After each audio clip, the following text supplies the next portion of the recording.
Alright, good morning, y'all. So, it is 5:28 in the morning, and you're probably wondering. I go to work at 8, and so I get up at 5. I'm getting up at 5 so that I could do something and get it in before I get to work. I also spoke with the UK transplant team, so we're going to be talking about that as well in a second. I'm finally facing it all, fearless.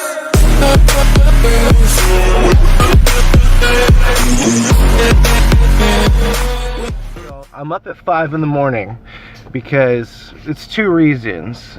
One is because I'm fat and I need to lower my BMI, and two, the stronger and healthier I am, the better off I am with surgery and with all that. So we spoke to the UK team, and they said that I have to complete a lot of stuff. I have to, before they meet, because they have to meet, a committee meets where a bunch of doctors and nurses and all of them get together and review the paperwork for all the people who need to be on the transplant list.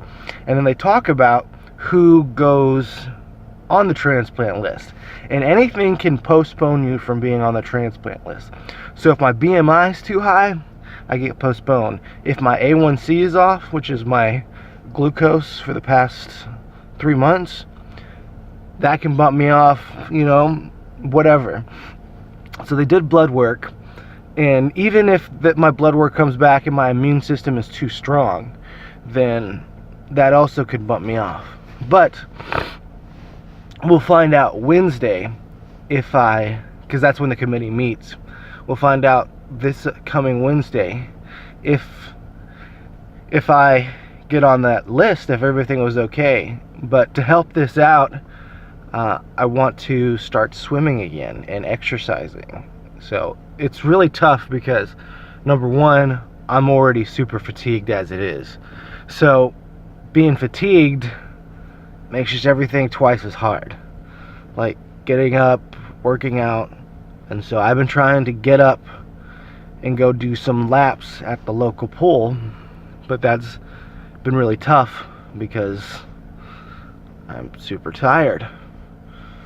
So I kind of got to push through that, and hopefully, I'll be able to build up my strength and build up, lower my BMI, which is my body mass index, which is how fat I am, age to weight to muscle or something like that. So I got to figure that out. But I want to give this my best. I want to give it a fighting chance. And so if that means I have to sacrifice a little bit of time and some exercise, then, so be it. And I really wish I did this before all this happened.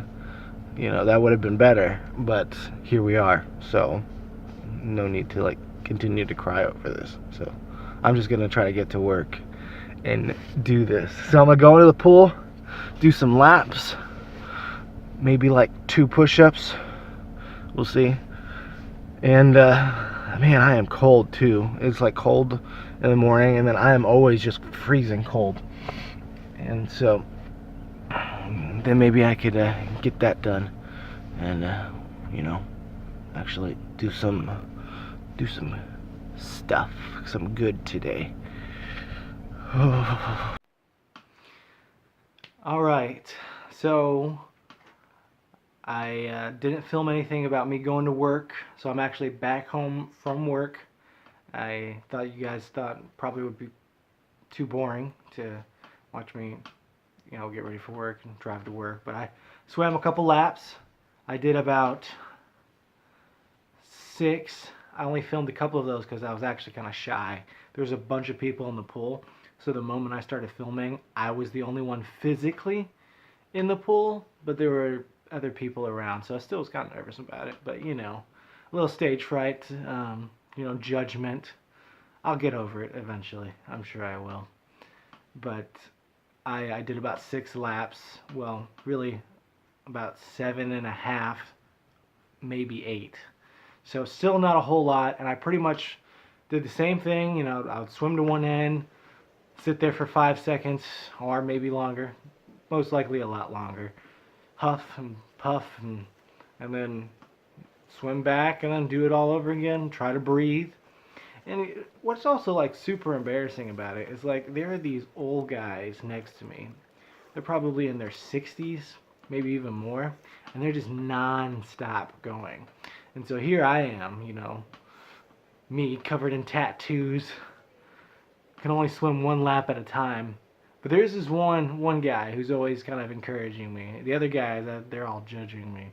But this one old guy was like, hey man, you know, I was there 3 months ago. And so he really helped me out. He really boosted my confidence. And I know over time I'll get better, be able to be a stronger swimmer, and hopefully be healthier overall with it. So that's what I was doing. That's my goal. Like I said in the beginning of the video, it's to reduce my BMI. It's to be more fit, cardiovascular wise, and all that, so that when I do go through surgery, this is all in hope.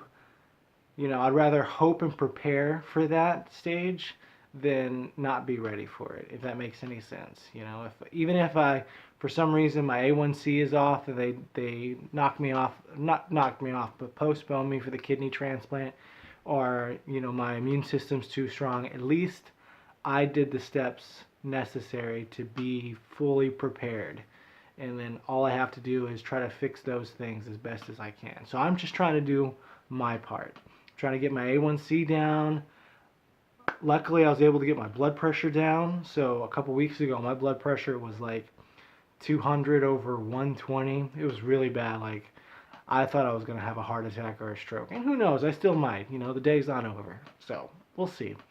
But I did get it down to 140 over 80, which is where they wanted it. They wanted it below 140.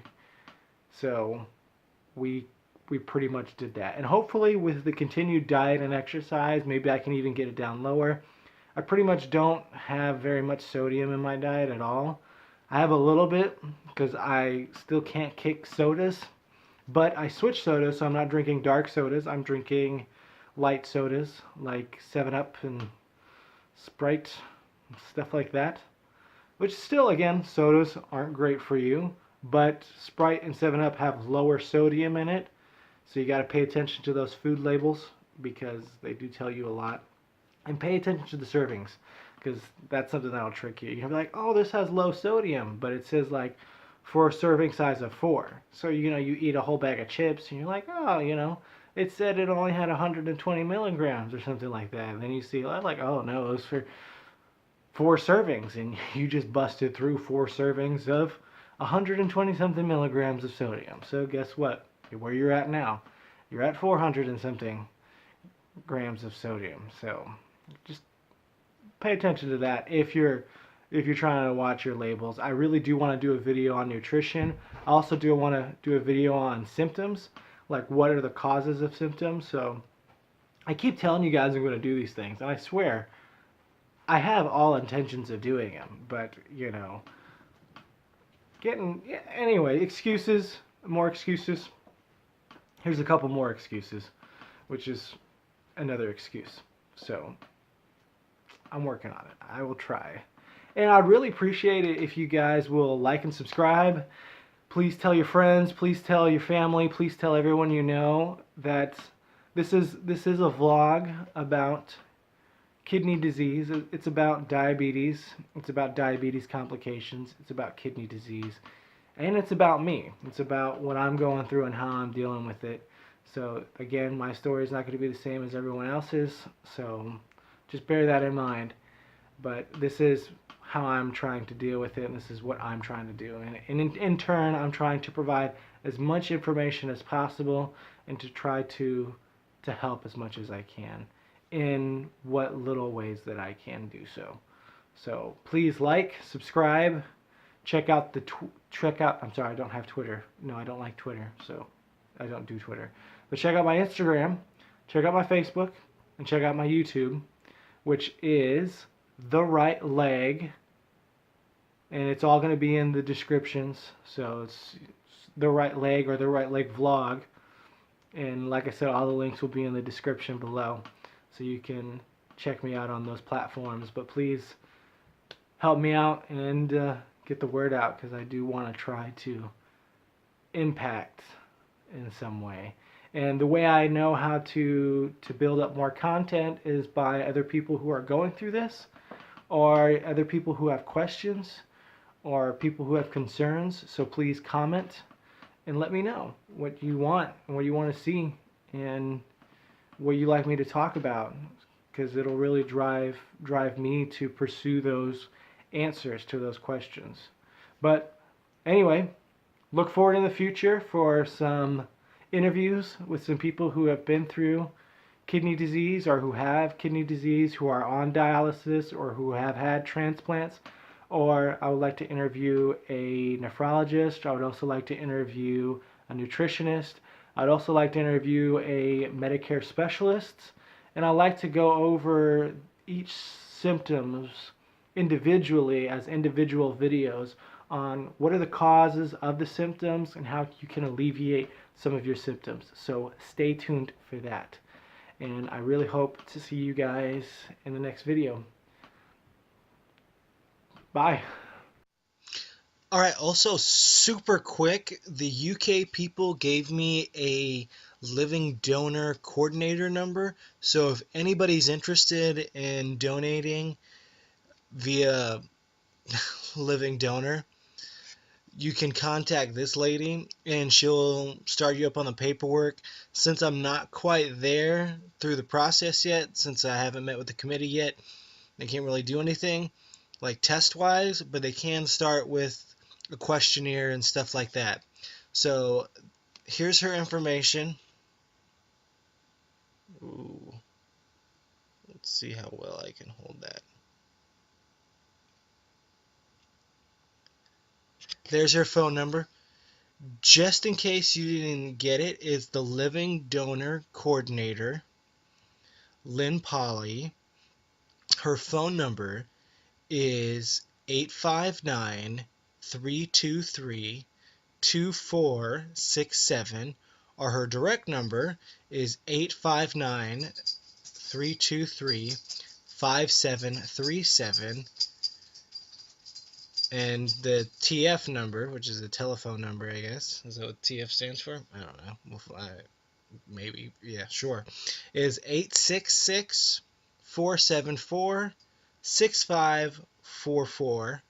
Or you can email her at lynne.polly@uky.edu. And she is the living donor transplant coordinator. So you can let her know that Stephen Legg sent you and that you want to know about donating a living kidney, becoming a living kidney donor to help me, Stephen Legg. And that's how you can get a hold of her. So appreciate it, guys. So thank you, and I'll be talking to you soon.